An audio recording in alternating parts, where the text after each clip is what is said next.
Dengarkan saudaraku, ini edukasi. Murid-murid asli ketika mendengarkan pemberitaan tentang orang yang keluar dari kubur, murid tidak percaya, menganggap itu omong kosong. Lukas 24 nomor 9, nomor 10, nomor 11, 12. Lukas 24 nomor 37 malah menganggap yang keluar dari kubur itu sebagai hantu. Murid tidak menganggapnya sebagai Tuhan, tapi menganggapnya hantu. Angkatan jahat menganggapnya Tuhan. Jadi kemana hendak anda ini ingin berpijak? Penyaliban adalah hasil daripada kesaksian palsu, tipu muslihat, kemudian upaya dengki, rencana jahat, kesaksian-kesaksian palsu, kerasukan iblis yang menjadi pelopor utama terjadinya penyaliban. Setelah oknum itu disalib, keluarnya dia dari kubur adalah tanda untuk angkatan jahat, terlemparnya dia dari alam mati, alam orang maut, alam orang mati adalah terlemparnya Lucifer dari alam kubur. Anda boleh baca Yesaya 14 nomor 15. Lantas sebagai seorang Kristiani, keselamatan apa yang Anda ingin jajakan saat sekarang? Ketika kemudian penyaliban adalah rekayasa dari kesaksian palsu, kemudian kebangkitan justru adalah tanda untuk angkatan jahat. Saudaraku hendak kemana perginya? Silakan. Ya, baik Bang Zuma, bahwa memang tadi yang saya sudah jelaskan tentang apa yang dimaksud tidak ada diberikan tanda kepada angkatan yang jahat ini selain daripada tanda Nabi Yunus. Artinya bahwa karena orang-orang angkatan yang jahat ini tidak percaya kepada Yesus, mereka meminta tanda kepada Yesus. Yesus bilang, tandanya bagimu supaya engkau percaya bahwa aku akan bangkit pada hari yang ketiga. Tentang tadi keuntungan itu, saya sudah akui bahwa bukan prosesnya lah yang diimani oleh orang Kristen, tetapi setelah iblis melaksanakan kehendaknya, ternyata Yesus bangkit, dan itulah yang diimani oleh orang Kristen dalam salib tentang kebangkitan dan kasih. Yang kedua adalah tentang saya berpijak pada landasan apa, karena Bang Zuma bilang tadi orang-orang rasul-rasul atau para murid-murid adalah mereka menganggap yang bangkit itu adalah hantu. Nah, itu adalah Bang Zuma tidak akan melanjutkan kisahnya. Rupanya setelah mereka menganggap itu, karena mereka tidak memahami sebelumnya itu bahwa Yesus bangkit dari kematian, tapi ternyata Yesus tunjukkan kepada mereka, aku bukan hantu, ini jerabalah tanganku, masukkanlah tanganmu ke dalam lubang yang dipaku. Hantu katanya tidak berdaging dan tidak bertulang. Jadi itu kesaksian Yesus, dan itu yang pada akhirnya makanya murid-murid mengimani bahwa dia adalah Tuhan, bukan hantu. Anggapan mereka sebelumnya karena mereka tidak percaya kebangkitan. Karena di tengah-tengah orang Yahudi ada yang namanya satu kelompok-kelompok yang tidak percaya tentang kebangkitan. Itu Bang Zuma. Oke, baik. Jadi saudara, dalil yang saya bacakan tadi, Matius 12, itu tidak ada endingnya bahwa kemudian untuk percaya dia sebagai Tuhan yang bangkit. Nggak ada. Pada waktu itu berkatalah beberapa ahli Taurat dan orang Farisi kepada Yesus, Guru, kami ingin melihat satu tanda darimu. Hanya sekedar ingin melihat, bukan mau ngapa-ngapain. Jawab Yesus kepada mereka, angkatan yang jahat dan yang tidak setia ini menuntut satu tanda. Tetapi kepada mereka tidak akan diberikan tanda selain tanda Yunus. Sebab Yunus tinggal dalam perut ikan 3 hari 3 malam. Demikian juga anak manusia akan tinggal dalam rahim bumi 3 hari 3 malam. Ini tanda. Jadi yang diberikan tanda adalah yang minta tanda itu. Dan yang meminta tanda itu adalah angkatan jahat. Diberikanlah tanda itu. Apa itu? Anak manusia keluar dari kubur pada hari ketiga. Selayaknya Yunus keluar dari perut bumi, dari perut ikan pada hari ketiga. Itu tanda untuk siapa? Angkatan jahat. Murid-murid terima enggak? Enggak. Enggak terima. Mereka menganggapnya omong kosong. Mereka tidak percaya. Dia tidak percaya, malah menganggapnya hantu. Itu mutlak terjadi, karena itu keadaannya ada di dalam Bible. Tertulis seperti itu. Adapun ketika kemudian oknum tersebut mengatakan, lihatlah tanganku, inilah kakiku, rabal aku, ada apa dengan kalian? Adakah di antara kalian memiliki makanan? Lantas diberi ikan goreng dan sedikit madu. Apakah itu membuktikan kalau dia Tuhan? Tidak. Dia ingin membuktikan kalau dia bukan hantu. Lalu kalau dia bukan hantu, lalu siapa? Oh Tuhan. Bagaimana bisa? Kalau dia bukan hantu, berarti dia gurunya, yaitu Yesus.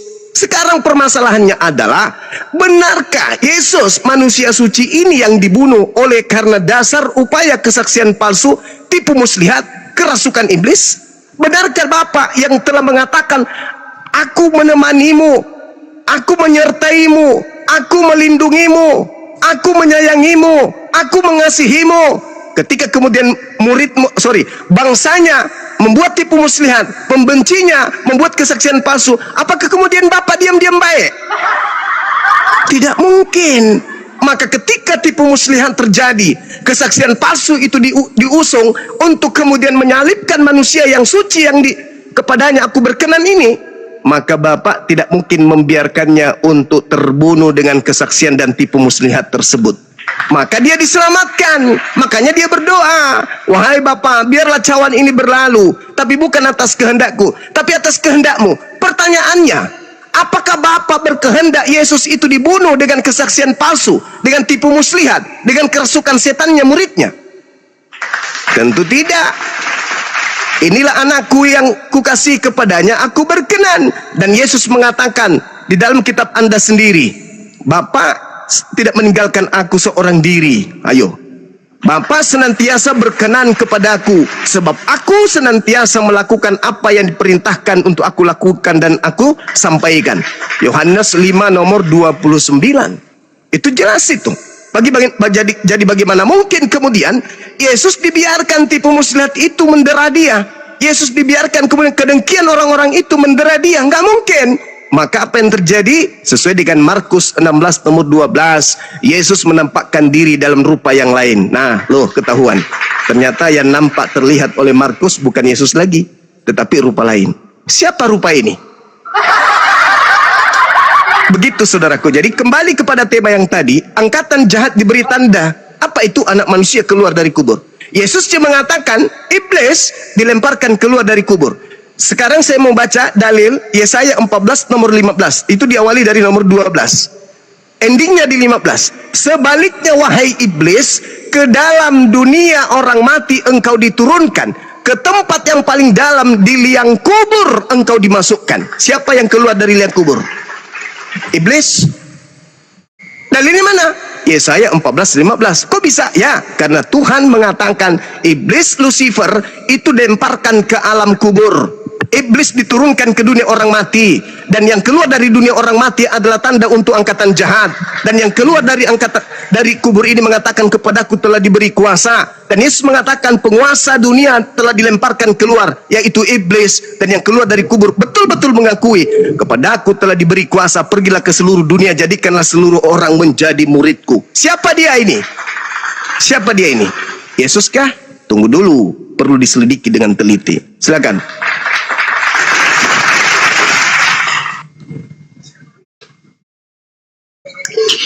Baik Bang Zuma, ada sekitar 3 poin yang saya tangkap tadi dari Bang Zuma tentang kata Yesus bahwa aku disertai oleh Bapa, tidak mungkin ditinggalkan aku oleh Bapa. Dan yang kedua tentang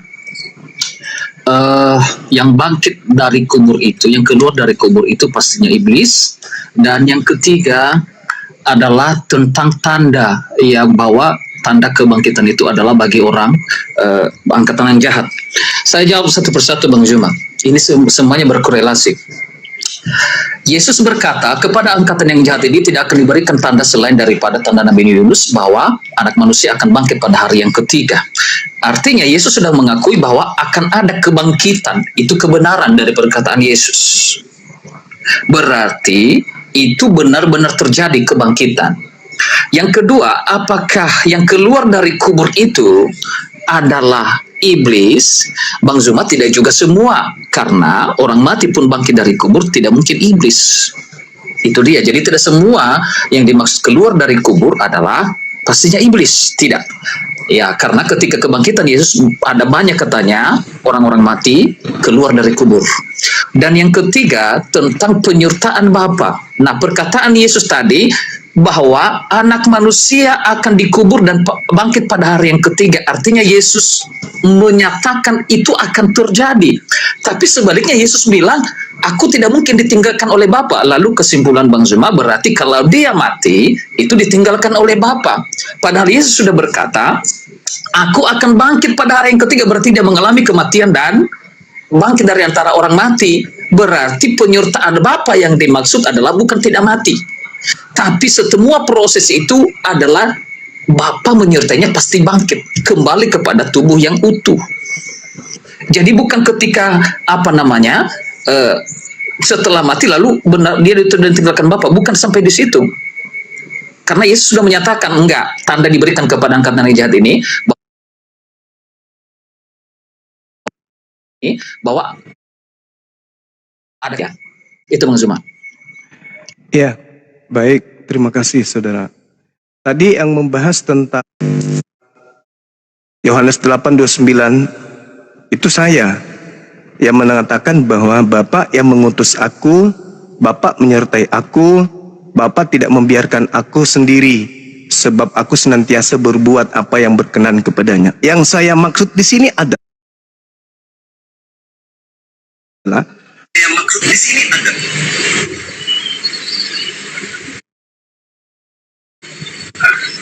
bersekongkol ingin membunuh Yesus dengan tipu muslihatnya, dengan kesaksian palsunya. Saudaraku tadi mengatakan itu berhasil.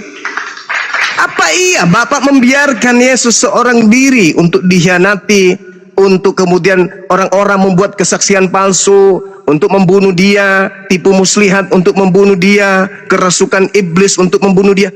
Apakah Bapak membiarkan itu terjadi? Bukankah Yesus sendiri yang mengatakan, Dia yang mengutus aku akan menyertai aku dan tidak membiarkan aku sendiri. Kalau Yesus mati, berarti dia sendiri. Bukankah saudara-saudara sendiri mengatakan yang mati Tuhan atau manusia? Manusia. Loh, mana Tuhannya? Yesus tidak mungkin mati karena Yesus tidak mungkin dibiarkan seorang diri. Dengan demikian, yang mati ini bukan Yesus. Itu baru betul. Itu baru benar. Yesus tidak dibiarkan, makanya dia berdoa, ya Bapa, sekiranya mungkin biarlah cawan ini berlalu, tetapi bukan atas kehendak Yesus, tapi atas kehendakmu. Sekarang pertanyaannya, apakah Tuhan yang berkehendak menyalib Yesus? Jawabannya sudah terjawab lebih awal. Bukan. Yang berkehendak menyalib Yesus adalah imam kepala, orang Farisi, iblis, mahkamah agama, ahli Taurat. Bapak menginginkan? Tidak. Berarti di situ ada dua perlawanan. Perlawanan dari Yesus, perlawanan dari Tuhan Elohim, dan kemudian dua-duanya melawan terhadap keangkarmurkaan yang kemudian dipelopori oleh iblis. Yohanes 13 nomor 2. Kalau Anda mengatakan berhasil tipu muslihat, Elohim yang menyertai Yesus kemana? Kemana Elohim? Bukankah Yesus sendiri mengatakan dia tidak akan membiarkan aku seorang diri?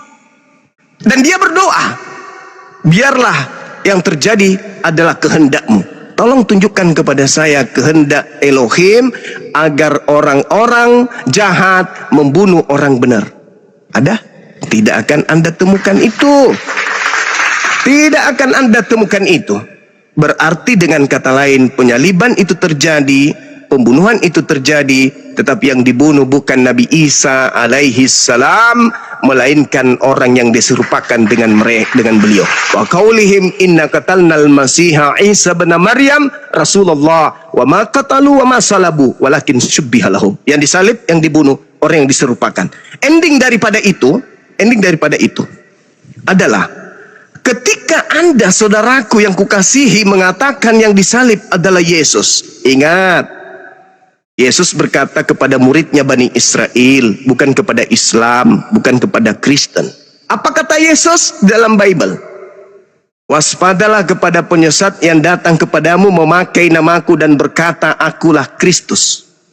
Yang Anda katakan hari ini sebagai oknum yang disalib, itu Kristus. Yang keluar dari kubur itu ngaku Kristus. Yang Anda sembah pada hari Minggu itu adalah Kristus. Lalu mana penyesat yang mengaku Kristus itu, yang menyesatkan banyak orang itu? Kalau ternyata yang disalib dan yang keluar dari kubur itu adalah Yesus asli.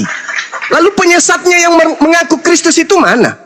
Yang menyesatkan banyak orang itu mana? Bukankah Yesus sendiri yang mengatakan kepada Yahudi, apabila ada orang datang kepadamu berkata, ada Mesias di padang gurun, ada Mesias dalam bilik, jangan kau percaya, sebab Yesus palsu, Kristus palsu, Mesias palsu akan datang melakukan tanda dahsyat dan mujizat-mujizat serta kekuatan-kekuatan. Fungsinya untuk menyesatkan orang-orang murid-murid pilihan juga. Implementasi daripada nubuat Yesus terhadap murid Yesus kudu wajib ada kejadian dahsyat, ada kekuatan, ada kemudian mujizat, tanda-tanda dahsyat yang terjadi mengatasnamakan Yesus. Yang keluar pada hari ketiga mengatasnamakan siapa? Yesus. Yang bangkit dari kubur mengatasnamakan siapa? Yesus. Adakah Yesus palsu dikatakan oleh Yesus asli akan melakukan tanda dahsyat? Ada. Adakah Yesus asli mengatakan Yesus palsu itu melakukan mujizat? Ada. Adakah Yesus palsu ini diiringi dengan nabi palsu, pengajar palsu, mimpi palsu? Ada. Dan menyesatkan banyak orang pakai nama Yesus? Ada. Dan siapa orang banyak itu? Izinkan saya, karena saya belum menemukan kandidat yang lain, ya, yang sedang saya berdiskusi dengannya dan kelompoknya. Itu saudara, itu yang ingin saya sampaikan. Saya bukan menghujat, menghina, menista. Okelah, saya keliru. Bang Suma salah. Bang Suma telah melakukan kesalahan fatal, mentafsirkan Bible seenak perut. Oke, saya minta maaf. Mungkin saya salah. Tapi tolong, saya sebagai orang terdidik, tunjukkan kepada saya kelompok orang banyak yang disesatkan oleh Yesus palsu ini, yang kemana-mana membawa nama Yesus, yang kemana-mana mengaku pengikut Yesus. Tolong tunjukkan, selain Kristen siapa lagi? Silakan.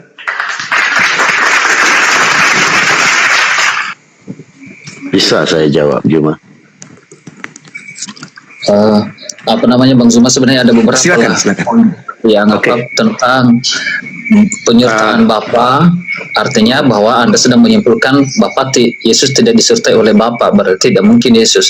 Saya sudah bilang tadi bahwa penyertaan Bapa itu bukan berarti setelah mati, karena sudah mati artinya tidak disertai oleh Bapa. Yesus sudah mengatakan akan ada kebangkitan, berarti sedang dijelaskan penyertaan Bapa itu adalah di ujungnya. Artinya tidak mungkin ditinggalkan. Jadi semua rencana iblis itu tentang kematian, artinya iblis menginginkan tidak ada kebangkitan lagi pada Yesus, makanya mereka mau membunuh.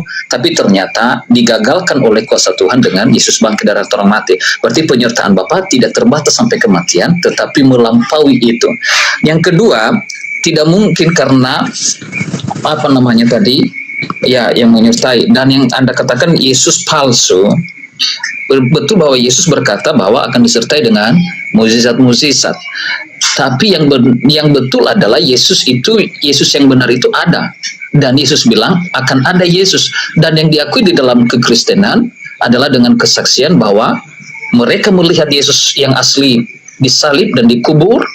Dan dari kubur itu juga Yesus yang asli mengaku setelah bangkit, dan dicek oleh para murid benar-benar kubur kosong. Berarti itu semua benar-benar Yesus yang asli yang bangkit. Berarti yang bangkit dari antara kematian bukan Yesus yang palsu, karena diceritakan dalam Alkitab itu dicek oleh para murid-murid yang betul-betul. Dan itu disaksikan oleh malaikat juga yang muncul kepada murid-murid bahwa dia tidak ada lagi di antara orang mati, dia yang hidup. Artinya dia telah bangkit, tidak ada lagi di antara orang mati. Jadi itu Bang Zuma, sebenarnya saya singkat saja menjawab Bang Zuma, itu artinya penyertaan Bapa bukan hanya tidak mati. Bukan, Yesus sudah mengakui akan ada kematian. Tapi kebangkitan itu artinya karena penyertaan Bapa.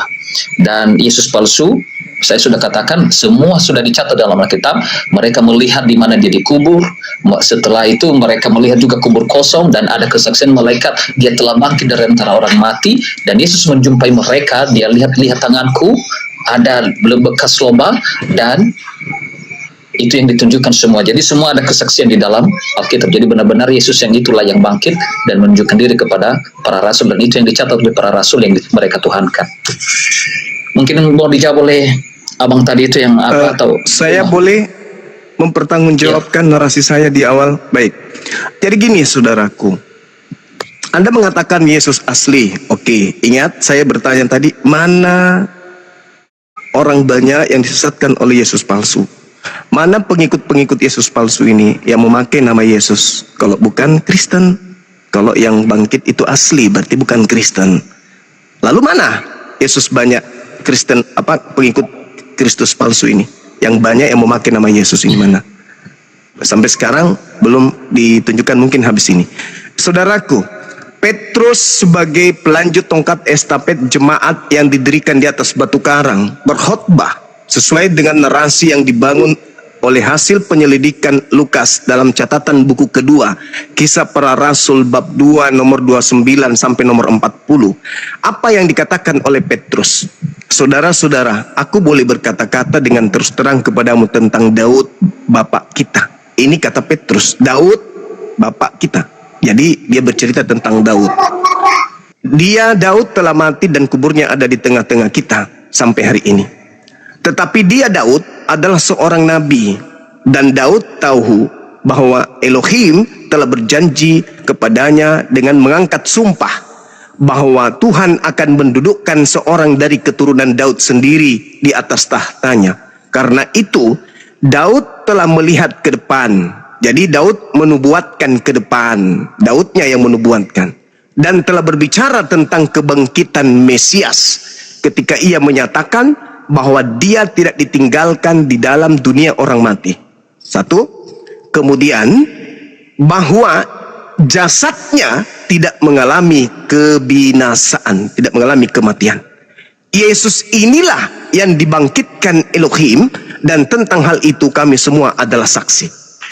Nah, ini saudara Kristen ketika mengkonsumsi data Lukas dalam Kisah Para Rasul 2 ini, bangkit itu seakan keluar dari kubur. Nih, tak kasih data saudara. Di dalam Yeremia 30 nomor 9 dikatakan begini. Mereka akan mengabdi kepada Tuhan Elohim mereka dan kepada Daud raja mereka yang akan kubangkitkan bagi mereka. Apakah Daud dibangkitkan dari kematian kalau dengan kata bangkit itu selalunya dari kubur? Tidak. Daud dibangkitkan di tengah-tengah Bani Israel. Berarti yang dimaksud Mesias dibangkitkan, lahirnya seorang raja di tengah-tengah Bani Israel, bukan keluar dari kubur. Nah, di situ Petrus mengatakan jasadnya tidak ditinggal di kubur, jasadnya tidak mengalami kematian, melainkan data 33 dikatakan bahwa dia ditinggikan oleh tangan kanan Elohim alias malaikat. Dagingnya tidak mengalami kebinasaan, tidak mengalami kematian. Nah, sekarang Daud bernubuat nih tentang Mesias ini, tentang keturunannya. Coba kita lihat dalam Kisah Para Rasul 4 nomor 11. Apa yang dikatakan oleh Kisah Para Rasul ini? Di situ jelas sekali dikatakan bahwa Yesus adalah batu penjuru. Sedangkan di dalam Mazmur 108 ketika berbicara mengenai batu penjuru, jelas dikatakan di sana bahwa Yesus ini adalah batu penjuru yang kemudian tidak akan mengalami kematian.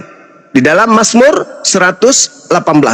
Nah, kalau dikatakan Yesus sendiri, aku akan pergi sesuai dengan apa yang tertulis tentang aku di dalam kitab Mazmur, Matius 26 nomor 24, Lukas 22 nomor 22, Lukas 24 nomor 44. Memang aku harus pergi meninggalkan dunia ini sesuai dengan apa yang sudah tertulis tentang aku di dalam kitab Mazmur. Apa yang tertulis tentang Yesus di atas di kitab Mazmur? Sesuai dengan khotbah Petrus tadi. Batu yang dibuang oleh tukang-tukang bangunan telah menjadi batu penjuru, dan batu yang dibuang ini ternyata adalah Yesus. Data 17-nya ternyata Yesusnya berkata, aku tidak akan mati tetapi hidup. Aku akan menceritakan perbuatan-perbuatan Tuhan. Tuhan telah menghajar aku dengan keras, tetapi Tuhan tidak menyerahkan aku kepada kematian. Aku adalah batu penjuru. Aku akan pergi sesuai dengan apa yang tertulis tentang aku di Mazmur. Daud telah menubuatkan, bercerita tentang masa akan datang. Keturunannya akan duduk di tanahnya, dan dia akan ditinggikan oleh tangan kanan Elohim. Jasadnya tidak ditinggal di kubur, dan kemudian jasadnya tidak mengalami kematian. Siapakah dia? Yesus. Lalu siapa yang masuk kubur? Siapa yang binasa selama 3 hari 3 malam? Itu saudaraku. Ini dalil. Maka Al-Quran datang menepis tuduhan kalau Nabi Isa itu mati. Tidak, Nabi Isa tidak mengalami kematian, tidak mengalami penyaliban. Yang disalib adalah orang yang diserupakan. Dan Yesus mengatakan, aku memang harus pergi sesuai dengan apa yang tertulis tentang aku di dalam kitab Mazmur. Lukas 24:44. Lukas 22 nomor 22. Matius 26 nomor 24. Harus pergi sesuai dengan apa yang sudah tertulis, yang telah tertulis, yang ada tertulis. Bukan yang baru akan ditulis oleh Paulus, tetapi yang sudah tertulis. Dan disebutkan langsung kitabnya, Mazmur. Dan di situ dikatakan Mazmur 118, aku tidak akan mati. Aku batu yang dibuang oleh tukang bangunan dan telah menjadi batu penjuru. Siapa dia? Yesus. Subhanallah. Ini data, saudaraku. Tapi kalau Anda mengatakan bahwasanya iblis berhasil, kesaksian palsu berhasil, tipu muslihat berhasil, wow, Anda sedang menerima hadiah dari mereka. Silakan. Ya. Baik Bang Zuma, sebenarnya Bang Zuma, dari ayat-ayat yang Bang Zuma baca itu tadi tentang nubuatan di dalam Mazmur, dan itu memang dikutip di dalam Perjanjian Baru, di dalam Kisah Para Rasul, bahwa bukan Daud lah yang tidak ditinggalkan jasadnya yang telah bangkit, tapi orang yang dinubuatkan dan dikatakan di apa itu tentang Yesus. Nah, Bang Zuma berkata bahwa tidak mungkin Yesus, karena sudah dikatakan jasadnya tidak engkau tinggalkan dalam kebinasaan. Ketika dikatakan tidak ditinggalkan, artinya bukan berarti tidak pernah mengalami kematian. Jasadnya pernah masuk kuburan, tapi tidak ditinggalkan sampai binasa di dalam itu. Artinya tidak ditinggalkan selama-lama, berarti pernah masuk ke situ tapi tidak ditinggalkan. Bagaimana kata-kata tidak ditinggalkan kalau tidak pernah masuk? Berarti artinya ada kematian, ada jasad itu masuk ke dalam kubur tapi tidak ditinggalkan selama-lamanya. Berarti benar hanya 3 hari. Jadi itu sebenarnya jawaban dari ayat yang Bang Zuma munculkan sendiri. Karena Bang Zuma bilang tidak engkau biarkan jasadnya orang yang engkau kasihi selamanya. Jadi bukan berarti tidak pernah tinggal di jasadnya, tapi tidak selama-lamanya. Dan itu dikutip di dalam Kisah Para Rasul. Itu sebenarnya Bang Zuma. Satu poinnya, dan dagingnya tidak mengalami kematian. Itu siapa? Jasadnya tidak ditinggalkan. Dagingnya tidak mengalami kematian. Lalu, iya, Bang Zuma. Jasadnya tidak ditinggalkan dalam kebinasaan. Yes. Iya. Dan daging Yesus tidak busuk. Oke, Anda mengartikan itu. Mari kita cek. Mari kita cek di dalam Kisah Para Rasul ini, ketika dikatakan bahwa aku berkata dengan terus terang tentang Daud, lalu diuraikan bahwasanya dagingnya lalu tidak mengalami kebinasaan. Daging tidak binasa. Tidak binasa itu artinya tidak mati. Lihat coba di original teksnya. Apakah yang saya sampaikan ini betul? Bahwa dia tidak mengalami, tidak tersentuh oleh kematian. Nah, lalu kalau Anda ragu tentang itu, lalu siapa di Mazmur 118 yang berkata aku tidak akan mati, itu siapa, Bang? Baik Bang Zuma. Makanya saya bilang tadi, daging dengan roh manusia makanya kalau kita kembali kepada penciptaan Bang Zuma, daging itu adalah terbuat dari tanah liat. Dan tanah liat itu sebelum ada roh tidak bergerak. Jadi tubuh yang tidak bergerak itu bukan berarti mati, karena sebelum diberikan masuk roh dari Allah, dihembuskan melalui hidung, tetap tubuh itu daging. Jadi daging Yesus tidak menjadi tanah liat, tidak binasa. Jadi betul itu, daging Yesus tidak pernah busuk.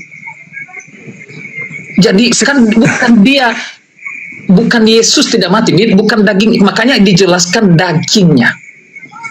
Kan benar di situ, jasadnya tidak ditinggalkan dalam kebinasaan. Jasad dengan roh beda.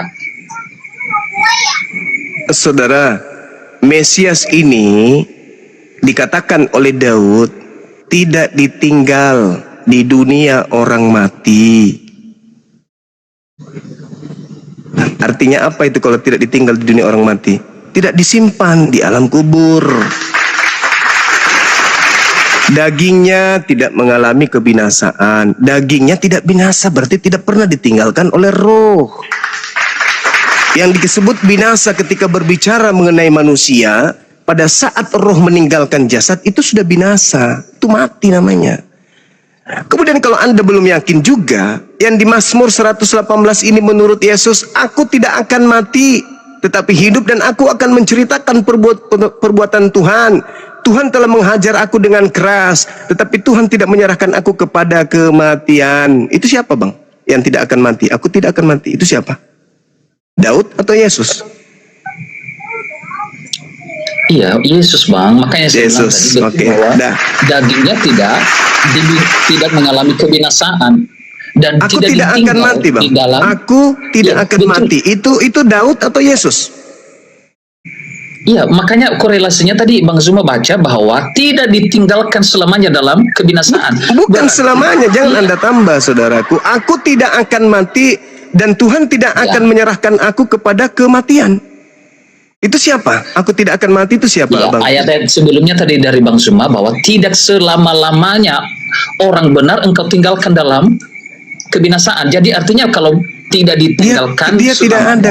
Kata selamanya itu nggak ada. di dalam Mazmur tadi Bang, bahwa tentang keturunan Daud yang tidak akan engkau biarkan selamanya orang yang kau kasihi, apa namanya, baru sebelumnya Bang Zuma baca itu. Tidak ada abangku. Aku tidak akan mati tetapi hidup. Dan aku akan menceritakan perbuatan-perbuatan Tuhan. Tuhan telah menghajar aku dengan keras. Tetapi Tuhan tidak menyerahkan aku kepada kematian. Batu yang dibuang oleh tukang-tukang bangunan telah menjadi batu penjuru. Itu Yesus kan? Dan Petrus merujuk kepada Yesus kan? Dan Daud bercerita tentang masa depan ketika Daud hidup tentang Yesus bukan? Dan Yesus mengatakan harus tergenapi semua yang tertulis tentang aku di dalam kitab Mazmur bukan? Lalu siapa yang mengatakan aku tidak akan mati? Daud sudah mati.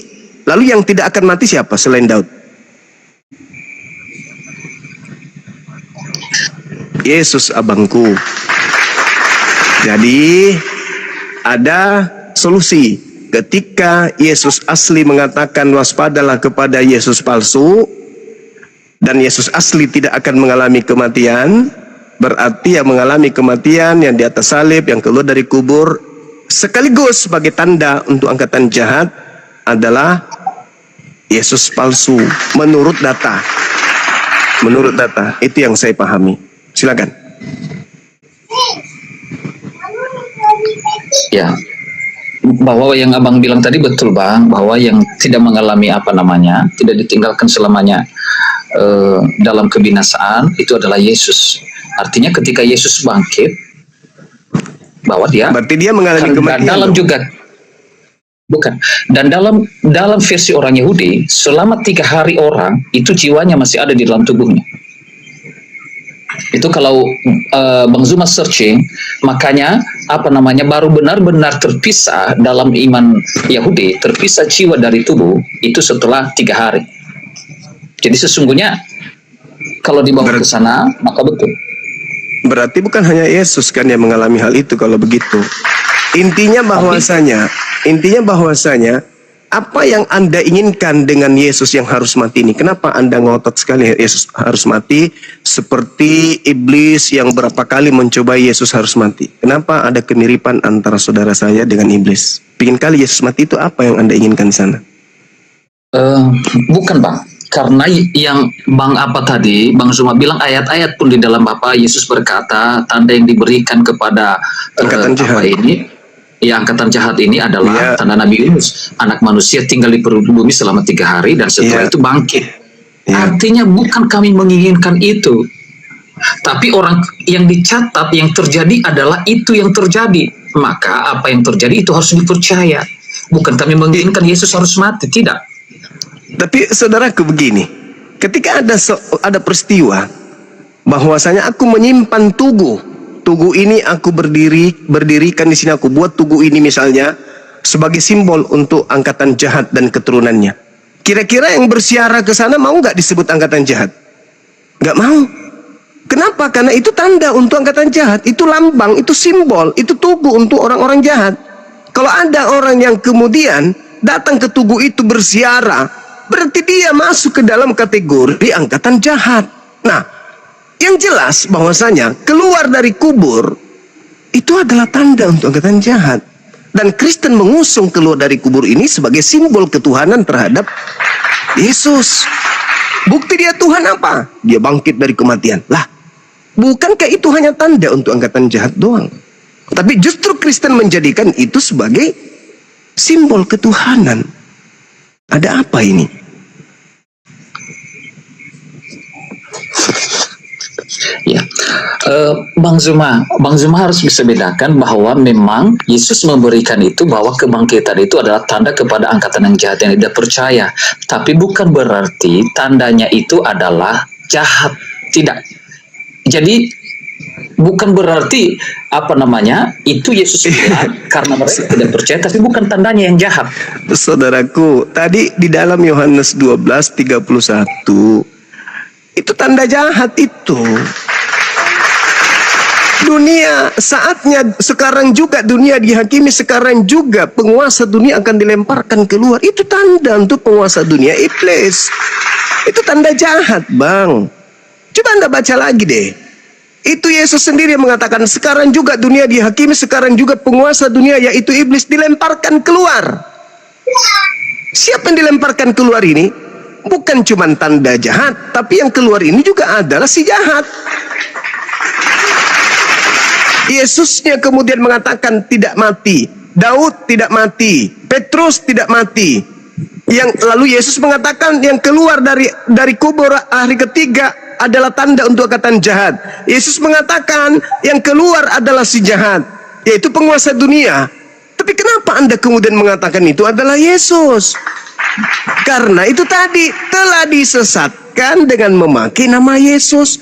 Waspadalah kepada penyesat yang datang kepadamu dengan memakai namaku dan berkata, akulah Kristus. Mereka akan menyesatkan banyak orang. Kalau saudaraku hari ini ngotot, itu Yesus, itu Yesus, itu Yesus, berarti Anda sudah jadi korban ini. Karena memang harus ada yang disesatkan dengan memakai nama Yesus. Padahal dalil, Bung, dalil Yesus tidak akan mati, Daud tidak akan mati, Yesus, Petrus tidak akan mati, Yesus. Yang mati adalah tanda untuk angkatan jahat. Yang keluar dari kubur adalah si jahat. Lalu Anda hadir. Oh enggak, yang ini berarti Anda sudah masuk ke dalam lingkaran orang banyak yang disesatkan oleh Kristus palsu. Maaf, ini dalil. Saya masih bertanya nih, kalau bukan Anda, lalu mana orang banyak yang disesatkan dengan nama Yesus? Baik Bang Zuma, bukan dengan nama Yesus, bahkan barusan Bang Zuma itu makanya dalam membacanya yang mengaku-ngaku Kristus. Kristus itu dalam bahasa apanya sebenarnya adalah dalam bahasa Masiha, Al-Masiha kan. Jadi bukan nama Yesus, tapi mengaku Kristus yang diurapi. Jadi itu gelar, mengaku sebagai Kristus yang diurapi. Jadi bukan memakai nama Yesus, mengaku-ngaku akulah Kristus. Jadi sebenarnya karena di bahasa Indonesia Kristus itu adalah artinya Masiha yang diurapi. Jadi yang mengaku-ngaku akulah yang diurapi datang dari Tuhan selain daripada Yesus itulah yang dimaksud antikristus, anti Yesus. Itu sebenarnya. Jadi bukan mengaku akulah, kalau yang menyebut dia namanya Yesus, bukan. Jelas di ayat yang Bang Zuma baca, mengaku aku Kristus. Kristus itu dalam bahasa Masiha. Kristus itu yang diurapi. Jadi yang mengaku, yang diurapi itu gelar, bukan nama. Sekarang begini. Kalau kita berbicara mengenai Kristus, di situ kita masuk ke dalam data yang ada ya.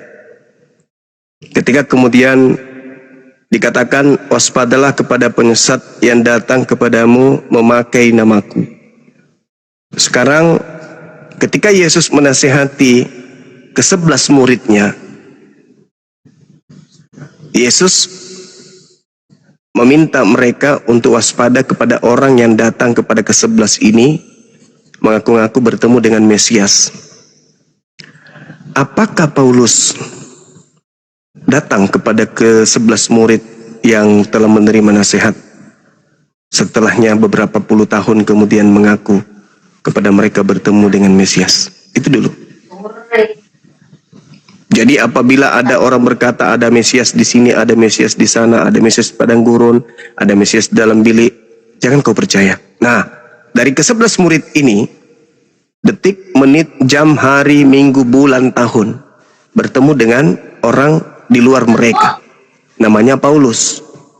Ketika bertemu, Paulus mengaku, "Hei murid-murid Yesus, ya paman, aku bertemu dengan Mesias lo di padang gurun ketika aku menuju ke Damsik."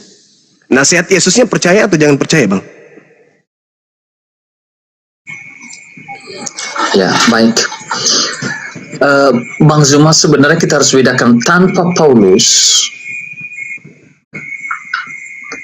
Yesus bisa dipercaya bahwa dia adalah Mesias. Hilangkan kitab Paulus, tapi yang kalau Bang Zuma hanya mengakui tentang tulisan 11 rasul itu, 11 muridnya itu, Matius, Lukas, Markus, dan Yohanes itu adalah murid Yesus. Jadi tanpa Paulus pun kita bisa mengerti bahwa Yesus adalah Tuhan, Yesus adalah Mesias, Yesus adalah yang telah bangkit dari antara orang mati, disalib. Kan itu yang kita bicarakan dari tadi. Dia pernah disalib, dia pernah berkata-kata, "Aku akan bangkit." Tanpa kita tidak membaca pun, kita tidak membahas tentang kitab Paulus pun. Tidak ada yang kita baca pun satu pun dengan kitab Paulus. Jadi tanpa kitab Paulus pun, yang Bukan kita begitu. bicarakan sekarang, Bukan begitu, Bang.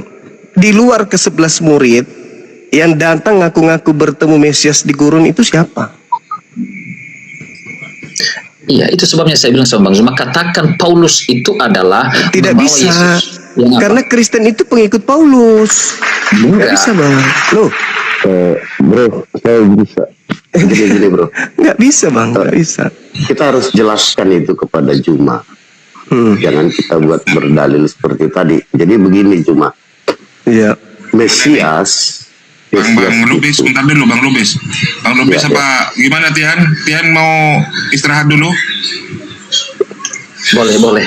Iya, Oh, iya, dari silakan. tadi Bang Doa ini tadi udah mulai bicara. Oke lah Bang Zuma, sama Bang Doa dulu Bang Zuma. Terima kasih, Saudara Pian. Terima kasih. ya. Iya, silakan dimute Saya- dulu aja Bang Tian. Sebentar aja ya nih, Bang Ian, saya sebentar aja. Artinya begini, kurang etis kita kalau misalnya kita nggak jelaskan sama publik ya, bagaimana pertanyaan Juma tadi, karena ini sangat penting harus kita jawab ini. Jadi begini Bang Juma, Mesias itu adalah orang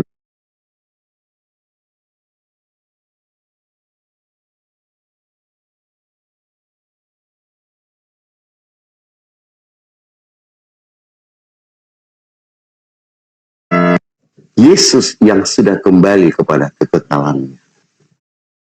Artinya apa? Dia adalah roh. Makanya si Paulus ini tersungkur jatuh melihat terang yang begitu terang, ya, dia buta. Itu Yesus. Dalam konsepnya apa ya? Konteksnya dia sudah kembali kepada kekekalannya. Sama seperti Matius 28 ayat 20 mengatakan, aku akan menyertai engkau selama-lamanya sampai akhir zaman. Yohanes 14 ayat 23, aku dan Bapa akan datang dan diam di dalammu, di dalamnya. Nah, jadi konteks Mesias kita harus tahu dulu. Mesias ini Yesus masih di dalam dunia, dia sebagai manusia. Karena dia yang diurapi.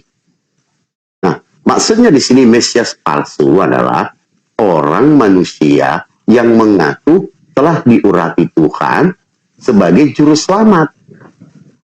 Gitu loh. Begitu Bang Juma. Oke, silakan Bang Tian. Silakan. Saudara, terima kasih atas pernyataan saudara nih. Ya, mencoba untuk memilah Mesias yang dimaksud adalah orang, sedangkan yang datang kepada Paulus itu adalah bukan lagi orang, tapi dia Mesias kan? Mesias. Anggaplah Anda benar. Coba Anda baca Galatia 3:27. Karena kamu semua yang dibaptis, yang diurapi dalam Kristus, telah mengenakan Kristus. Boleh tidak saya mengatakan bahwa Kristus palsu itu kalian? Karena kalian adalah Kristus. Memakai Kristus. Yang bukan polisi memakai seragam polisi, polisi palsu. Yang bukan TNI memakai seragam TNI, TNI gadungan. yang bukan Kristus memakai Kristus itu palsu semua.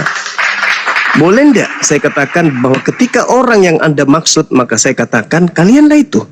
Kenapa? Galatia 3:27, karena kamu semua yang diurapi dalam Kristus telah mengenakan Kristus. Anda mengenakan Kristus kan?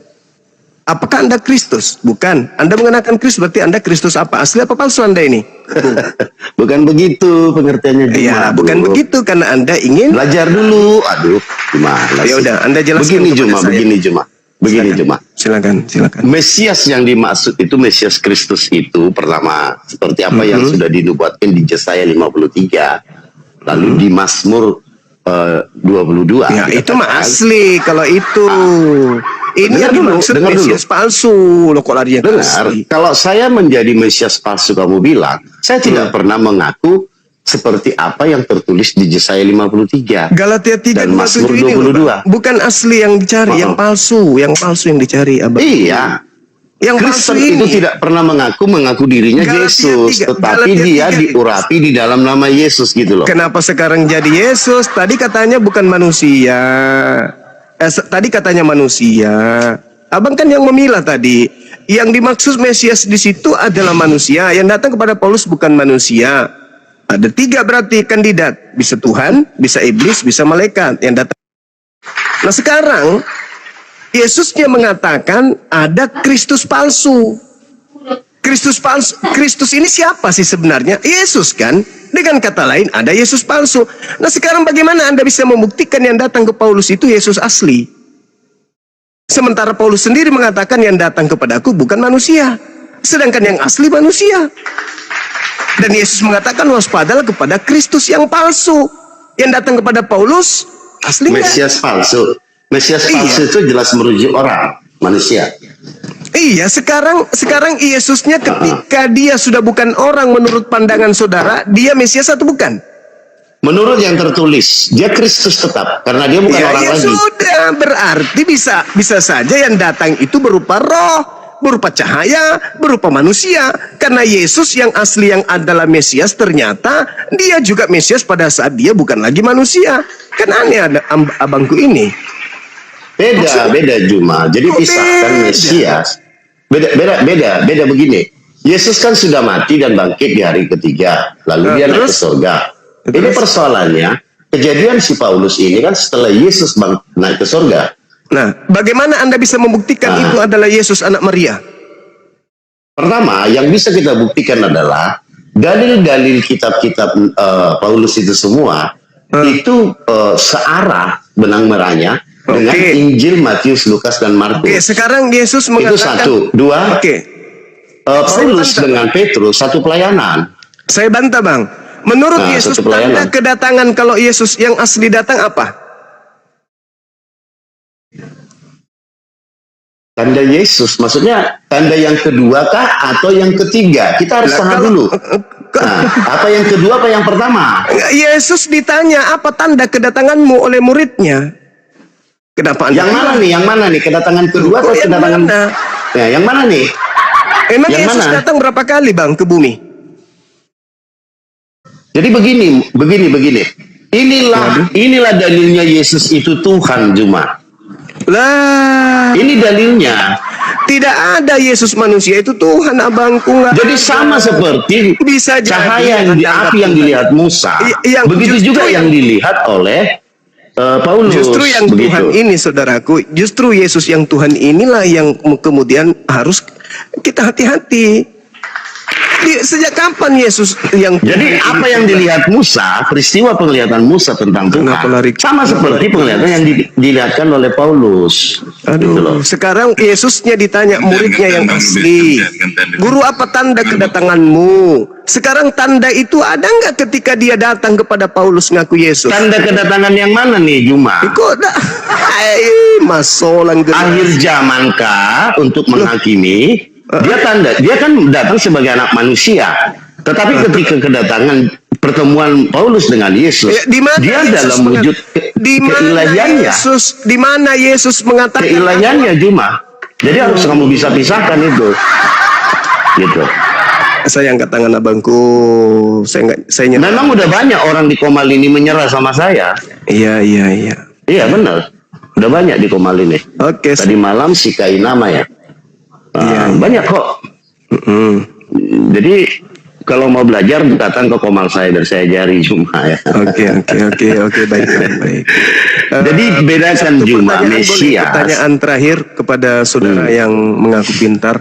Orang Silakan. Iya, orang banyak yang disesatkan dengan Kristus Mesias palsu ini mana? Nah, begini. Yesus itu atau Isa Al-Masih, ya. Kenapa ke situ? Saya harus katakan yang sebenarnya. Mulai. Yesus yang mana nih? Yang lahir di bawah pohon kurma kan? Ini kan banyak yang palsu nih, Gini, dengan banyak yang sesat juga, miliaran itu yang sesat. Giliran Anda yang harus mendengarkan saya, yang mendapatkan nasihat di situ adalah orang yang hidup di abad pertama, dan Yesus mengatakan bahwa angkatan jahat itu sesaman dengan dia, Yesus palsu sesaman dengan dia. Penyesat itu harus datang ke murid-muridnya yang duduk di Bukit Zaitun bersama dengan dia. Kenapa lari ke abad ke-7, Bang? Otak Anda terselip elektrik. Terus kenapa lari ke abad ke-21? Ke saya misalnya. Yesus mengatakan apa? Yesus mengatakan begini, apa? Juma. Yesus mengatakan apa? Juma, bedakan. Pada hari terakhir nanti akan banyak orang memanggil aku Tuhan, bernubuat, mengusir setan, bermukjizat pakai namaku. Anda masuk nggak dalam kategori itu? Berarti Yesus Tuhan. Banyak memanggil nama dia Tuhan. Dulu Anda masuk nggak dalam kategori itu? Itu ayat Matius 7 ayat 21. Itu dari masuk tidak Anda dalam kategori itu. Jangan tertawa dulu. Kalau saya melakukan kehendak Bapa, saya akan masuk surga dong. Tolong tunjukkan di mana kehendak Bapa agar Anda kemudian makan babi. Jadi Markus 7 itu semua makanan bisa boleh dimakan. Kehendak Hukum haram itu hanya diberlakukan ketika kita menyembah Tuhan dengan mempersembahkan darah dan daging hewan. Saudara, kehendak Bapak itu kehendak Bapak itu ya supaya Tuhan Yesus itu menjadi Tuhan. Seperti apa yang tertulis di kitab para rasul. Bicara mengenai babi. Markus 7 kalau masalah makanan mah Markus 7. Kehendak Bapak, saudara, bukan kehendak Markus. Markus 7 Yesus yang mengatakan.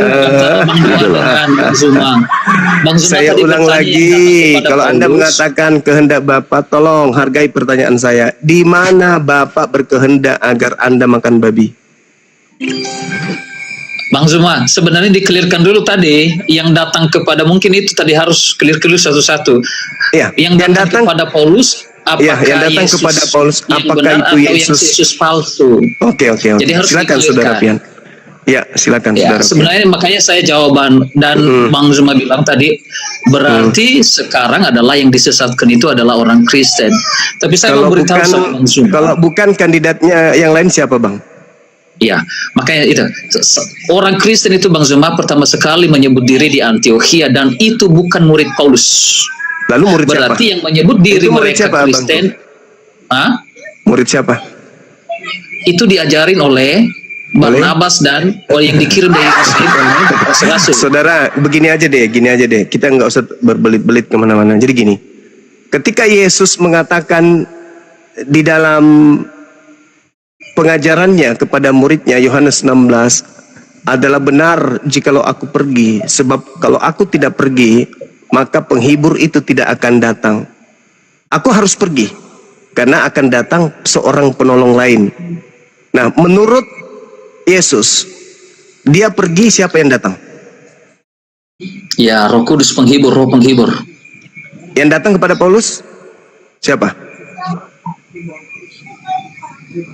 Iya, Yesus dia mengatakan.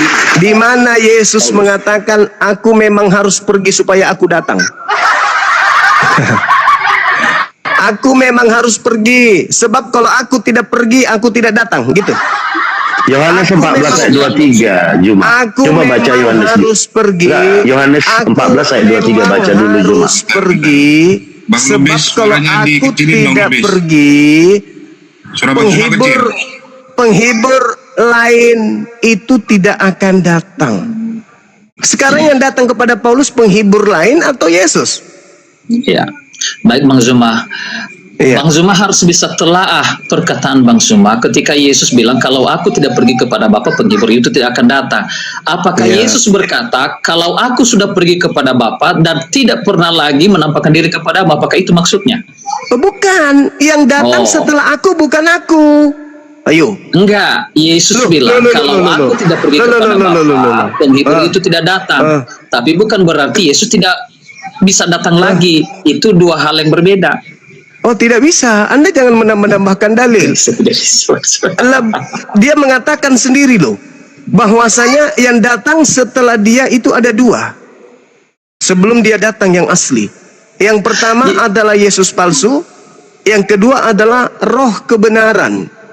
Atau seorang penghibur lain. Pertanyaan saya, yang datang kepada Paulus ini seorang penolong lain atau Yesus?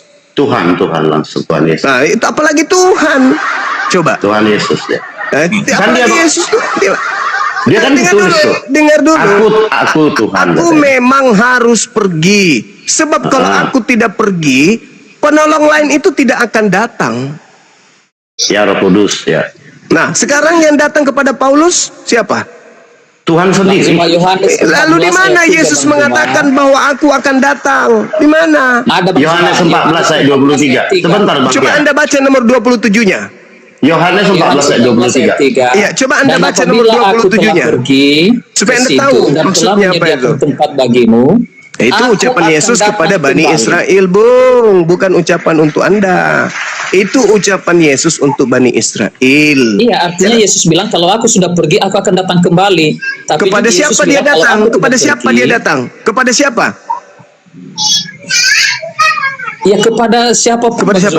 Kepada Waduh, murid-murid jangan dia Anda berkata merusak kepada itu. tatanan ajaran Yesus. Juma, gimana sih kamu penafsirannya? Jangan. Juma kamu gimana? Coba gini. Saya baca dulu Yohanes. Jangan Bang Anda Lubis, kemudian suaranya agak kecil melebarkan, dulu, Bang Lubis. menambah-nambahkan ucapan Yesus. Jangan, Bung. Itu ucapan Yesus kepada kaumnya Bani Israel, bukan kepada Anda, bukan kepada saya. Bukan kepada Paulus. Justru Paulus ini yang harus kemudian diwanti-wanti. Ingat ya. Paulus, Juma, Dengar dulu. kau saudara. harus pisahkan kemana? Ah, Bang Lubis, kamu itu suaranya omong kecil, kosong, Bang kamu Lubis. omong kosong. Kau cuman penyesat. Volumenya dia kepala kecil. Yesusnya berpesan kepada ke-11 muridnya, kalau ada orang berkata ada Mesias di sini, ada Mesias di sana, jangan kau percaya. Lalu kemudian setelah mereka melakukan pembicaraan pribadi di Bukit Zaitun, datanglah Paulus mengaku bertemu dengan Mesias. Nasihat Yesus kepada ke-11 muridnya, percaya atau jangan percaya? Baik Bang Itu Zuma. bukan Mesias sebagai manusia. Bung, kalau Anda hanya ingin menyesatkan, bukan di sini tempat. Begini, Juma, kamu yang menyesatkan. Mesias itu jelas manusia yang diurapi. Di Bedakan. mana Yesus mengatakan itu harus membedakan? Ini Loh, yang harus Mesias. dibedakan itu. Begini Juma. Mesias Anda itu dibawa. apa artinya? Anda dibawa. Anda Bentar. dibawa. Kalah kamu kan? Anda dibawa. Kalah. Anda Suara dibawa. sampean itu Anda terlalu ke besar, neraka. terlalu kecil Biasa tadi. ke gereja colok pantat pendeta, jilat tangan kau. Tidak ada tempat untuk penyesat di sini. Ke-11 murid Yesus duduk di Bukit Zaitun. Paham itu? Ke-11 murid Yesus duduk di Bukit Zaitun, mendapatkan nasihat dari gurunya. Apa kata Yesus? Kalau ada orang datang kepadamu mengaku bertemu dengan Mesias, jangan kau percaya. Paulus datang mengaku bertemu siapa? Mesias kan? Menurut Yesus, percaya atau jangan percaya? Juma, yang datang sama Paulus itu orang atau cahaya? Saya ulang samamu, bukan dia katakan orang atau cahaya. Saudaraku, jangan memperbodoh diri. Anda turun kalau Anda memperbodoh diri. Saya tidak mau berdiskusi dengan orang bodoh. Yesus tidak mengatakan kalau ada orang bertemu dengan orang, ada orang bertemu dengan cahaya. Tidak. Kalau ada orang berkata ada Mesias, bukan cahaya ada atau orang. Tolong jangan Anda menggiring sesuatu yang Yesus sendiri tidak pernah ucapkan. Jangan. Apabila Baik, ada orang berkata ada Mesias di padang gurun, ada Mesias dalam bilik, percaya atau jangan percaya? Jangan percaya. Ketika kemudian beberapa tahun setelahnya Paulus datang mengaku bertemu dengan Mesias ketika dia ke Damsik, apa nasihat Yesusnya? Percaya atau jangan percaya? Nah, dibuktikan dulu betul nggak dia Mesias Kok itu? begitu bahasanya? Kok begitu bahasanya? Kenapa Jadi bisa kau dimaksud- nantang Yesus? Seakan-akan Sekarang kau mengatakan kepada Yesus, dibuktikan dulu Yesus. Kita buktikan dulu apanya ini. Sabar dulu. Yesusnya mengatakan percaya atau jangan percaya. Yesus atau iblis kan perlu pembuktian. Nah sekarang Yesus mengatakan ada perlu pembuktian nggak? Betul, ya, harus dibuktikan lah. Enggak ada. Pokoknya Yesus mengatakan kalau ada yang datang mengaku bertemu Mesias, tidak ada tanda-tanda itu, jangan kau percaya. Makanya apa? Ada yang mengaku Yesus nih, maka Bukan yang mengaku Yesus ini, yang cahaya ini yang datang kepada Paulus. Paulus mengaku Yesus Nah, kan. sekarang tanda-tanda kedatangan Mesias asli ada nggak pada saat itu? Ya, dia kan mengaku Yesus. Iya, itulah yang dikatakan jangan percaya. Sabar dulu, sabar dulu. Jangan langsung nggak percaya. Dibuktikan Kenapa dulu. Yesus kau bantah, Sabar dulu. kawan? Sabar dulu, sabar. Kenapa bantah Yesus ente? Sabar dulu. Apakah benar Bang itu Indra Yesus? Sukran. Kita ragukan dulu itu Yesus. Ya. Kita sanksikan dulu. Itu Sekarang Yesus itu. kan Yesus mengatakan tanda-tanda ketika aku yang datang apa? Betul. Tanda-tanda Ada nggak tanda itu? ya. Ada nggak Kedatangan tanda akhir itu? zaman itu. Ada Ada nggak tanda itu, Bang? Ada nggak tanda itu? Nggak ada. Nah, percaya atau jangan percaya? Oh, bisa percaya, bisa nggak? Oh ya sudah. Sabar dulu. Menunggu dibuktikan. Karena berbukti. Apa lagi? Ada nggak tanda itu? Itu buktinya. Jadi itu pernyataan Yesus itu untuk kedatangan kedua di akhir zaman. Itu dia. Kalau dia yang datang, maka tanda itu ada, dan itulah tanda akhir zaman. Betul. Kalau kau bilang tanda-tanda yang dinyatakan Yesus itu untuk akhir zamannya itu, bukan Iya, untuk sekarang kalau yang asli datang pada zaman itu, itulah akhir zamannya. Oh, Tapi tidak. karena yang datang kepada Paulus itu bukan Yesus, maka jangan percaya. dulu. Lucu. Saudara ini, aduh, parah kali lah kalian ini. Jangan dibatasi Yesus langsung datang pertama, datang kedua, nggak pernah Yesus datang lagi. sendiri yang mengatakan itu, ya Allah, ya Karim. Tanda Ya Allah, kedatanganku, 1, 2, 3, 4. Kalau ada orang berkata aku Mesias tapi tidak ada tanda itu, percaya atau jangan percaya? Untuk kedatangan kedua ya nggak percayalah. Astagfirullahaladzim. Kan kedatangan Yesus kepada Paulus bukanlah kedatangan akhir zaman, kedatangan dia untuk memanggil Paulus jadi rasul. Parah. Kan Yesus mengatakan kalau tidak ada tanda itu jangan percaya, Bang. Jangan Itu bukan percaya. aku. Maksudmu kayak mana? Itu kan pernyataan Yesus itu untuk kedatangan dia di akhir zaman, bukan kedatangan dia sebelum. Astagfirullahaladzim, ya Allah, ya Karim. Kok kau Akhir paksakan? zaman itu kapanpun, kalau Yesus sudah datang, itulah Iya. akhir zamannya. Oh, salah nggak begitu. Astagfirullah. Lah, Yesus mengatakan kalau ada orang yang berkata ada Mesias di sini, ada Mesias di sana, percaya atau jangan percaya? Oh, jangan percaya, jangan langsung percaya. Jangan percaya. Udah. Iya. Tapi ingat, ada nih. Iya, udah turunkan. Cuma kalian bikin pusing aja orang dongok bahlul dulu. Bikin habis kopi Bang Juma. Bikin jengkel aja orang bodoh bahlul kayak gitu. Yesus sendiri yang mengatakan, jika ada orang yang berkata ada Mesias di sini di sana, jangan kau percaya. Kenapa bisa jangan percaya? Karena kalau aku yang datang, tanda-tanda ini akan menyertai aku, tolol. Maka karena tanda-tanda itu tidak ada pada zaman itu, jangan percaya. Dipelintir lagi dalilnya, dipelintir kemana-mana. Kan aneh. Katanya edukasi, tapi membodohi. Aku akan datang dengan tanda-tanda. Kalau bukan aku, jangan percaya. Nah sekarang yang datang kepada Paulus ada nggak tanda itu? Ada nggak? Nggak ada. Tidak. Nggak ada. Yesus mengatakan percaya atau jangan percaya? Jangan percaya. Jangan percaya. Apabila Anda percaya, ya inilah akibatnya. Inilah akibatnya. Kalau percaya melawan Yesus. Iya, berarti membantah Yesus itu. Kan aneh. Dalil kok dibantah, kawan-kawan. Jangan kayak gitulah, ya. Film India kalau berlebihan juga itu nggak bagus. Jangan ngotot menyesatkan, jangan.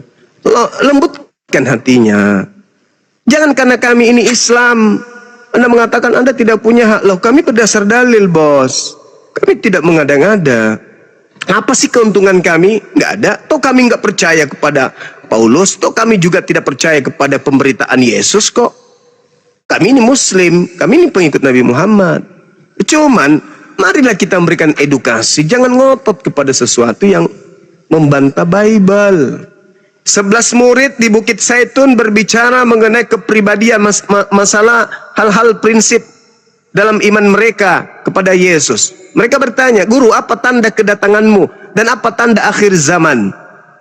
Nah, itu include tanda akhir zaman adalah aku datang. Karena kenapa tanda akhir zaman itu aku datang? Karena pada saat aku datang, tanda-tanda kiamat itu ada bersama aku. Jadi kalau ada yang mengaku aku tapi tidak ada tanda akhir zaman dia bawa, itu bukan aku, jangan kau percaya. Makanya Al-Quran dalam surah As-Zukhruf ayat 61, Allah Subhanahu wa ta'ala menjelaskan kepada kami umat Islam, kedatangan Nabi Isa adalah pertanda akan datangnya hari kiamat. Wa innahu la ilmul lis-sa'ah fala tamtarunna biha fattabi'un hadza siratul mustaqim. Kedatangan Nabi Isa yang kedua kali adalah tanda akhir zaman, tanda hari kiamat. Nah, ketika ditanya, "Guru, apa tanda kedatanganmu dan apa tanda akhir zaman, berakhirnya dunia ini?" Yesus mengatakan matahari menjadi gelap, bulan tak bercahaya, bintang berjatuhan, kuasa langit berguncang. Itu tanda apa? Tanda kiamat. Itu bertanda kiamat. Al-Quran menjelaskan itu. Yesus mengatakan itu. Datang Anda membantah. Itu adalah Yesus. Ada nggak tanda itu? Nggak ada. Kata Yesus, percaya atau jangan percaya? Jangan percaya. Lah, kenapa Anda percaya? Udah salah ngotot lagi.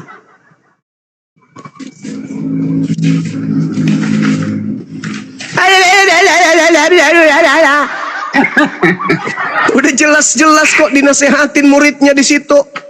Jangan ente percaya. Sekarang begini analoginya. Saya, Bunda Rahma, Bang Handi, Bang Baal, Bang Pian, Bang Indra, Bang Arif duduk di atas Bukit Zaitun, bertemu dengan Yesus.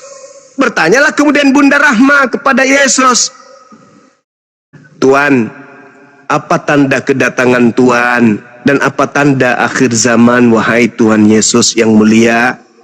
Yesus mengatakan, "Tanda kedatanganku satu, aku akan nampak di tengah langit. Seluruh manusia akan melihatku, seluruh manusia akan meratap. Matahari menjadi gelap, Bunda Rahma. Bulan tak bercahaya, Bunda Rahma. Bintang-bintang akan berjatuhan, Bunda Rahma. Kuasa langit akan berguncang, Bunda Rahma." Oh, itu tanda kedatanganmu. Dan itu tanda akhir zaman kah? Ya. Jadi kalau ada orang yang mengaku Bunda Rahma bertemu dengan aku, jangan kau percaya. Kalau tidak ada tandaku yang kusebutkan tadi, jangan kau percaya. Kemudian Bunda Rahma ke pasar, Bang Handi ke kantor, Bang Baal kemudian ke kantor, semuanya berpencar. Tiba datang orang yang tidak duduk bersama dengan Yesus di Bukit Zaitun itu. Yang ada cuma Bang Arif, Bang Indra, Bang Yosua, Bunda Rahma, Bang Baal, Bang Handi, Bang Pian. Cuman itu doang. Dinasehati, kalau ada orang yang datang kepada kalian berkata bertemu dengan Mesias di padang gurun dalam bilik, jangan kau percaya. 1 bulan, 3 bulan, 1 tahun kemudian datanglah orang di luar daripada kami yang berkumpul dengan Yesus. Itu datang, bom datang. Bunda Rahma, ya paman, Aku bertemu dengan Yesus di Papua loh. Nah, kami yang mendapatkan nasihat ini percaya nggak kepada Bom-Bom yang Tidak. mengaku bertemu Yesus? Ada nggak? Tidak. Bunda Rahma bertanya ke Bom-Bom, oh, masa sih? Iya, tapi kok nggak kiamat? Kok bulan tidak jadi gelap? Matahari kok nggak jadi gelap? Bintang-bintang kok nggak berjatuhan? Kuasa langit kok nggak berguncang? Ah, jangan percaya. Itu bukan Yesus. Karena Yesus memberikan tanda dan akhir zaman kepada kami. Yang datang kepadamu, Bom-Bom, pasti bukan Yesus. Karena Yesus sendiri mengatakan, ketika aku tanya, apa tanda kedatanganmu dan tanda akhir zaman? Yesus menjelaskan, A, B, C, D, E. Apa yang kamu temukan ketika kamu bertemu dengan Yesus? Wah, ada. Cuman cuacanya dingin, dia datang dengan rambut panjang, wajahnya bercahaya. Kata Yesus, percaya apa enggak percaya? Jangan percaya. Jangan percaya. Itulah yang terjadi terhadap Paulus. Makanya Paulus ketika nggak dipercaya di tanah Yudea, lari dia ke Athena dan Roma. Karena Yesus sudah menasihatkan murid-muridnya, jangan percaya kepada orang yang mengaku bertemu aku, tetapi tidak ada tanda-tanda akhir zamannya. Karena kalau aku yang datang, berarti aku dibarengi dengan tanda akhir zaman. Bang Zuma, boleh saya respon sedikit, Bang Zuma? Iya, silakan saudaraku. Tapi jangan ngeyel, silakan. Enggak ngeyel, memang betul Iya. yang Bang Zuma bilang. Dalam yang sebenarnya Bang Zuma aja yang kurang apa. Yesus datang tentang hari zaman, tentang zaman akhir zaman, itu berarti disertai dengan kilat sambung menyambung, pokoknya dengan malaikat-malaikatnya. Tapi di Yohanes pasal 14 Yesus bilang, aku tidak akan meninggalkan engkau, aku kembali kepadamu.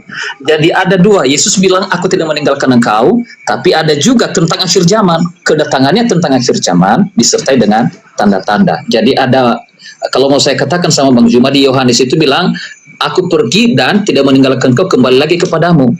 Tetapi Yesus bilang juga tentang akhir zaman, kedatanganku. Kalau akhir zaman itu disertai. Jadi ada beda dua hal. Iya, Bang. Sekarang yang diminta di sana kan bukan kepada siapa. Ketika Yesus mengatakan, aku akan pergi ke rumah Bapa dan akan datang lagi untuk menemui kalian. Itu kan Thomas, itu kan Filipus, itu kan Andreas, itu kan Kepas, bukan Paulus. Tolonglah jujur membaca dalil. Aku akan pergi kepada Bapa. Apa yang kau minta dalam namaku akan aku kabulkan dalam nama Bapa. Itu ucapan Yesus pada murid-muridnya, bukan kepada kita.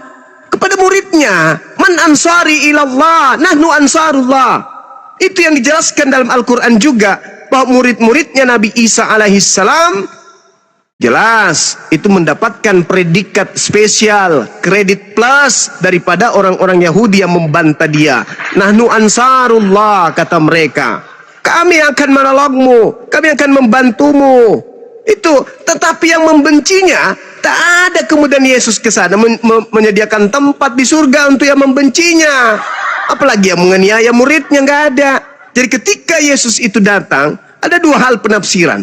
Yang datang itu ajarannya, yang dibawa oleh seorang penolong lain. Karena di data Yohanes 14 yang Anda bawa, jikalau kamu mengasihi aku, kamu akan menuruti segala perintahku. Aku akan minta kepada Bapa, dan Bapa akan memberikan kepadamu seorang penolong lain, supaya penolong lain ini menyertai kamu selama-lamanya. Itu.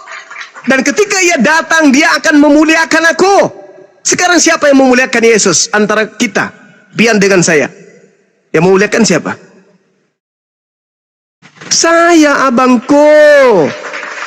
Kamu itu berasal dari agama yang memfitnah dia. Mati disalib karena tipu muslihat. Karena yang tadi itulah yang kita bahas. Apakah itu kemuliaan? Tidak. Yang mulia itu ketika Yesus terindikasi di sidang, ingin dibunuh, ingin dihujat, ingin dinista, ingin disalib, orang yang memuliakannya akan membela. Tidak akan mungkin Yesus itu terjamah sedikit pun oleh orang-orang pembencinya. Karena Yesus manusia mulia. Yesus dimuliakan sebelum dunia ini dijadikan. Dia dikasihi oleh Bapa. Maka tidak mungkin kemudian Yesus itu dikutuk dan menanggung semua dosa-dosa orang Roma dan Yunani. Gak mungkin. Gak mungkin Yesus itu menjadi tempat sampah. Gak mungkin Yesus itu tempat penampungan dosa. Gak mungkin. dia adalah manusia mulia. Sedangkan tempat penampungan dosa itu adalah iblis, tempat penampungan dosa itu adalah neraka jahanam. Bukan Yesus. Yesus orang mulia, Yesus manusia suci. Dia kemudian dimuliakan oleh dan kasihi oleh Bapa yang telah mengutusnya. Jadi mustahile. Oleh karena itulah kemudian yang datang menyertai murid-murid setelahnya itu adalah seorang penolong lain. Itu fakta, saudaraku. Itu fakta, itu real. Sedangkan Paulus masuk nggak dalam kategori murid? Enggak. Ya, shalom. Selamat malam. Izin. Shalom. Ya, silakan saudara Yosua. Ya, terima kasih. Jadi kenapa orang Kristen itu menuhankan Yesus yang dalam rupanya manusia? Karena Yesus itu sebelum inkarnasinya menjadi manusia, dia itu adalah perkataan Allah, firman Allah. Maka perkataan Allah itu bersama-sama dengan Allah sesuai Yohanes 1 ayat 1. Pada mulanya adalah firman, firman itu bersama-sama dengan Allah, dan firman itu adalah Allah. Jadi perkataan Allah ini harus bersama-sama dengan Allah, karena Yohanes 1 ayat 3, segala sesuatu dijadikan oleh Dia, tanpa Dia segala sesuatu tidak akan terjadi. Jadi firman itu yang bersama-sama dengan Allah yang menjadikan segala sesuatu. Maka di Kejadian 1 ayat 3, berfirmanlah Allah, jadilah terang, terang itu jadi. Yang menjadikan terang itu adalah firman Allah. Maka Yesus mengatakan di Wahyu 1. Kenapa lari ke sini penjelasannya ya? Sabar. Aku kan sabar Bang Handi, Bang Sam. Yesus mengatakan bahwa dialah sang firman Allah di Wahyu 1 ayat 8. Akulah Alfa Omega. Firman Allah yang sudah ada, yang akan datang, yang maha kuasa. Di Yohanes 5 ayat 42 dan 44 kata Yesus, jikalau engkau percaya kepada Musa, tentu kamu percaya kepadaku juga, sebab Musa pun menulis tentang aku. Orang-orang bingung pada saat itu. Namamu tidak tertulis di dalam perjanjian lama, Tuhan Yesus. Tetapi Yesus mengakui Musa menulis tentang dia. Yesus berkata, sebelum Abraham jadi, aku sudah ada. Orang-orang Yahudi sekali lagi bingung. Umurmu saja tidak sampai 50 tahun. Kedatangan Yesus Yosua. Kenapa? Di sini hujan deras, suara Anda mengecil juga. Oh iya, sorry. Lanjut Yosua. Ya, terima kasih. Jadi nubuatan Jangan lanjut dulu lah, dibuktikan dulu. Di mana di Bible itu, khusus di Perjanjian Lama kitabnya Musa ya, di situ tertulis nama Yesus menurut Anda? Ya, nama Yesus memang tidak tertulis secara eksplisit di dalam Perjanjian Lama. Berarti nggak ada dong. Ya, Berarti nggak ada sabar. Tetapi esensinya itu, keberadaannya itu sudah ada. Maka itu tadi Anda ngomong bahwa Nabi Musa menceritakan tentang Yesus. Kan gitu, di mana tertulis itu? karena Yesus itu adalah firman Allah. Saya nggak nanya Yesus. Statement Nabi Musa membicarakan Yesus tertulis di mana? Oke, di Kejadian 1 ayat 26. Baiklah, kita menciptakan manusia sesuai dengan itu ya. Sabar. Di Kejadian 1 ayat 26 berfirmanlah Allah, baiklah kita menjadikan manusia menurut gambar dan rupa kita. Mana Yesusnya itu? Ya, Yesus ada di situ, di perkataan. Mana Yesus di situ? Anda ini kalau ngomong ngarang dulu gitu loh. Iya, sabar. Enggak, Anda harus komitmen dengan statement Anda. Anda tadi mengatakan Musa itu membicarakan tentang Yesus. Di mana Musa ngomong begitu? Di mana? Ya, Yesus kan mengakui di Wahyu. Saya nggak ngomong Yesus mengakui, saya maunya statementnya Nabi Musa. Anda kayak ngomong tadi. Kalau enggak ditarik kata-katanya, jangan berbohong. Enggak, aku enggak berbohong. Ya, di mana kalau enggak berbohong? Tertulis di mana itu Musa berstatement tentang Yesus? Ya, Anda buka Yohanes 5 ayat 42. Loh, nah, Yohanes itu bukan perkataan Musa. Duh, itu Tuhan Yesus yang berbicara. Saya nggak minta Yesus yang ngomong, saya minta Musa yang ngomong. Iya, di Kejadian 1 ayat 26. Nggak ada Yesus di situ. Nggak ada Yesus di situ, nggak ada. Ya, memang Kalau nggak ada berarti statement awal Anda itu nol besar, pembohong. Sabar. Jadi nama Yesus memang tidak disebut. Ya udah, kalau tidak ada ditarik ucapannya yang dari awal tadi.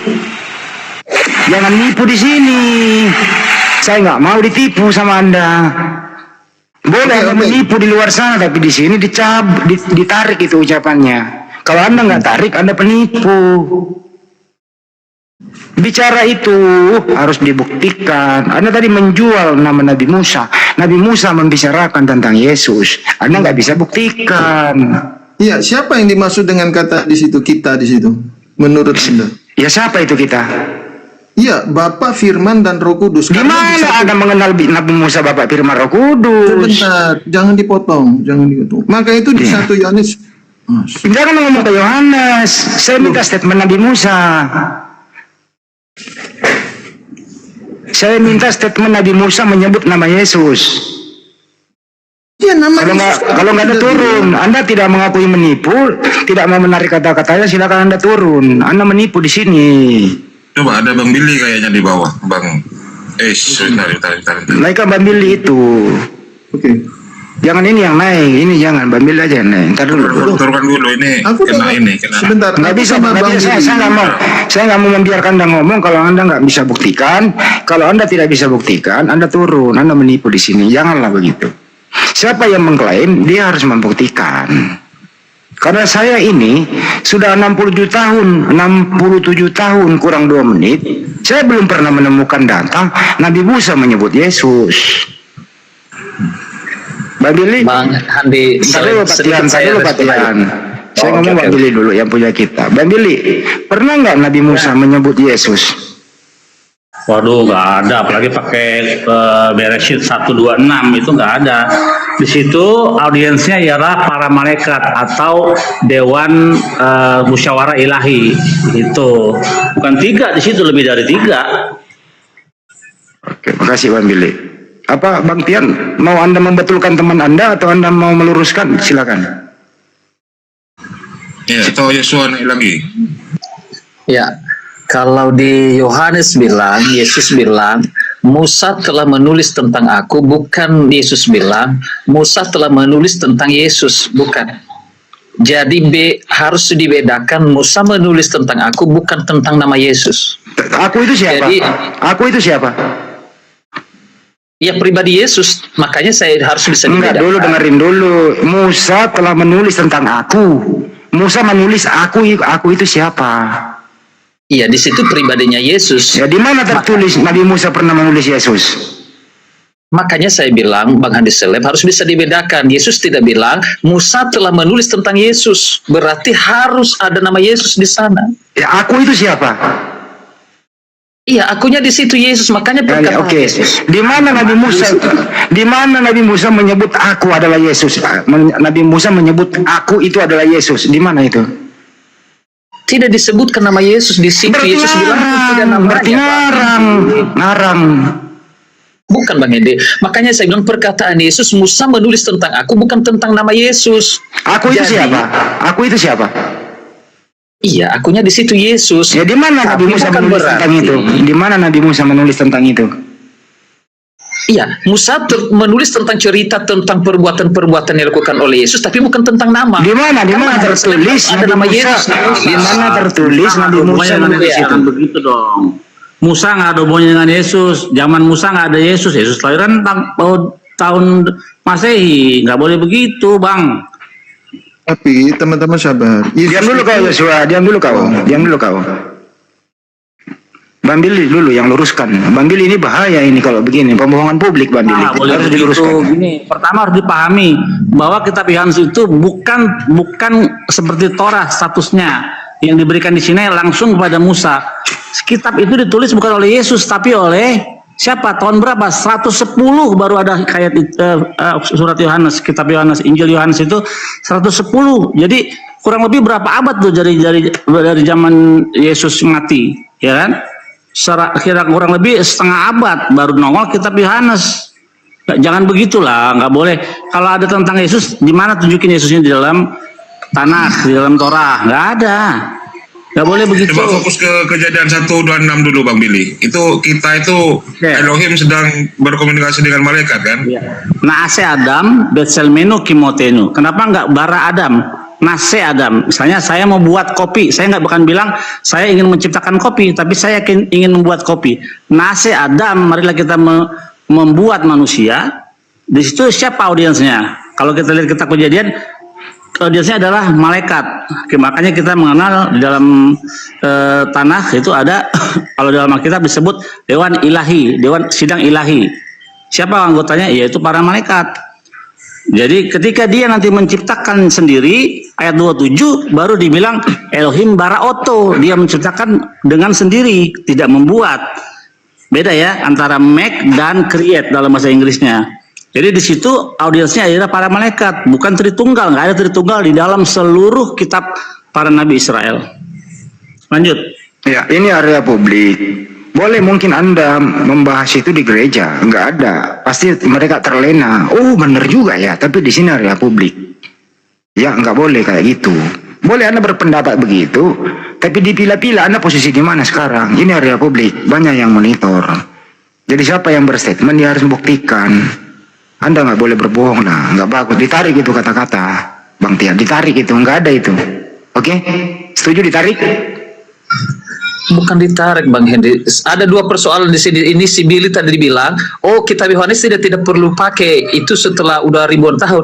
Padahal kita menyebut nama Yesus yang tertulis di Yohanes di Perjanjian Baru. Bagaimana kita bisa memakainya? Bukan itu pertanyaannya. Di mana itu Nabi Musa menceritakan tentang Yesus? Ini dulu.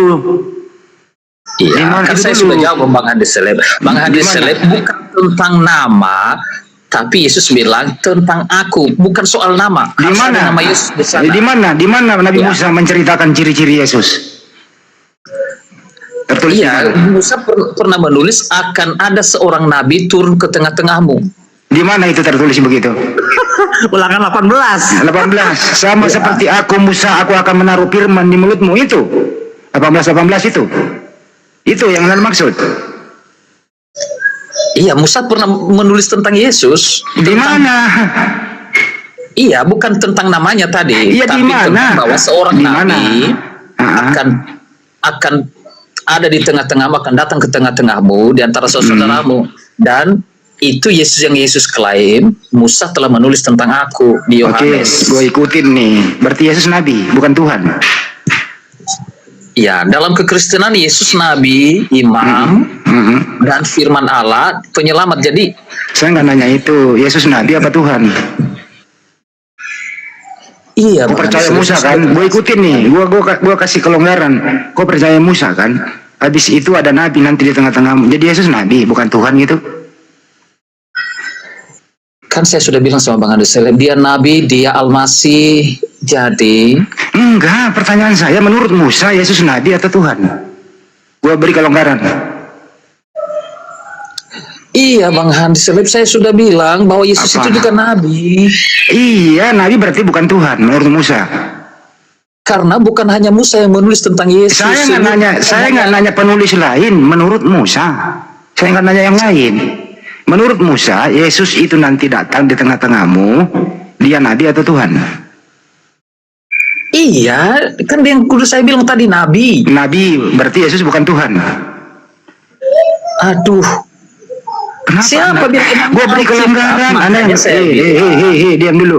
Gue beri kelonggaran. Gue maklumi statement pertama. Giliran Anda gue beri kelonggaran, Anda yang menyempitkan. Kenapa Anda selalu cari jalan sempit? Kenapa? Bukan Kenapa? Andi Seleb, saya sudah bilang nabi bukan hanya Musa. Saya nggak nanya itu, saya nanya Musa. Menurut Musa, menurut Anda tadi, Ulangan 18:18, seorang nabi akan datang di tengah-tengahmu. Aku akan menaruh firman di mulutnya dan seterusnya begitu. Masalahnya dalam sejarah Bani Israel nggak ada nabi yang jadi Tuhan, Bang Andi. Ya itu dia masalahnya. Gue nanya sama dia, gue beri kelonggaran. Kalau dia ikutin Musa, hentikan menuhankan Yesus. Setuju? Tidak mengikut Musa. Nggak bisa hanya Tadi Musa yang Anda diikuti, mengambil Andi Seleb. standar Ada ini. banyak nabi-nabi. Tadi Anda, Kitab yang itu tidak hanya Musa. Tadi Anda mengambil standar Musa. Saya nggak membahas nabi lain. Jangan memperlebar. Loh, yang menulis tentang Yesus bukan hanya Musa. Saya hanya membahas Musa tadi. Daniel, Nabi Mika. Saya nggak nanya itu. Saya nanya menurut Musa, Yesus nabi atau Tuhan? Jawab Kan dulu. saya sudah katakan tadi, betul Musa, ada ayat menurut Musa akan datang seorang nabi di Iya. tengah-tengahmu. Berarti menurut Oke. Musa Yesus adalah nabi. Betul? Iya, udah saya baca. Iya, Musa, baik. Anda percaya nggak omongan Musa Yesus adalah nabi? iya dia nabi. Baik, berarti Yesus bukan Tuhan menurut Musa. Lah dari mana kesimpulan? Makanya saya bilang Yesus Diam dulu. nabi bukan hanya Musa. Diam dulu, saya nggak nanya itu, jangan memperlebar. Kau sendiri gue beli kelonggaran, kau pula yang menyempitkan dirimu gitu loh. Bang Billy, ada nggak pengajaran zaman dulu itu nabi itu bisa menjadi Tuhan? Di dalam Torah nggak boleh menuhankan orang, nggak boleh. Ya, Lois el-Fikazif, Tuhan itu bukan manusia. Jadi tidak ada dari zaman nabi pertama ya, dari Adam sampai Nabi Maleakhi, nggak ada pernah disembah gitu. Kalau ada orang yang bernama Yesus dalam bahasa Yunani kan, Yosos, dalam bahasa Ibrani Yehoshua. Kalau ada orang yang bernama Yesus yang disembah pasti pertama Yehoshua ben Nun, muridnya Musa. Tapi nggak disembah gitu. Gue tadi Bang Billy udah kasih kelonggaran, is okay lah. Ulangan 18 itu adalah Yesus seorang nabi. Ya mestinya konsisten dong bahwa Yesus nabi bukan Tuhan. Kenapa Anda gue beri kelonggaran, Anda sendiri yang jatuh ke jurang? Kenapa? Kenapa nggak konsisten? Kenapa sih selalu bohong? Kebohongan ditutupi dengan kebohongan, kebohongan ditutupi dengan kebohongan. Kenapa Anda nggak mau jujur? Kenapa? Bisa saya jawab Bang? Sebuah nubuatan itu pasti ada namanya, misalnya nama Mesias, ada namanya, nama Elia, nanti akan datang Elia di akhir zaman, ada namanya. Nah Yesus nggak ada namanya dinubuatkan tertulis dalam seluruh kitab Nabi Yahudi. Mesias, seorang raja akan datang. Mesias namanya bukan Yesus, tapi namanya Daud, tertulis jelas. Nah, Yesus di mana tertulis? Nggak pernah ditulis oleh nabi-nabi Israel, termasuk Moshe Rabenu. Lanjut. Ulangan 18 itu untuk siapa Bang Billy? Bagus pertanyaannya. Jadi akan aku bangkitkan seorang nabi dari tengah-tengahmu dan dari antara saudaramu. Berarti dalam teks dan konteks pada waktu itu. Siapa nabi setelah Moshe Rabenu? Kalau kita lihat di dalam komentar para hakam, Yehoshua, itulah Yehoshua, itu yang ayat 15 ya. Beda ya ayat 15 sama ayat 18. Yang ayat 18 dari tengah-tengahmu, dari antara saudaramu. Yang di ayat 18 bunyinya akan kubangkitkan seorang nabi dan firmanku ada di dalam mulutnya. Siapa itu? Nabi Yirmiyahu, itulah Nabi Yeremia. Jadi tidak ada Yesus sama sekali, karena ini kitab orang Yahudi. Kitabnya para nabi-nabi Yahudi, bukan nabi Kristen. Jadi yang paling memahami daripada kitab Tanakh pastilah Bani Israel, orang-orang Yahudi, bukan orang Kristen. Kalau orang Kristen pahamnya hanya perjanjian baru, silakan. Tapi kalau kalian memakai kitab perjanjian lama, situ kalian pasti belum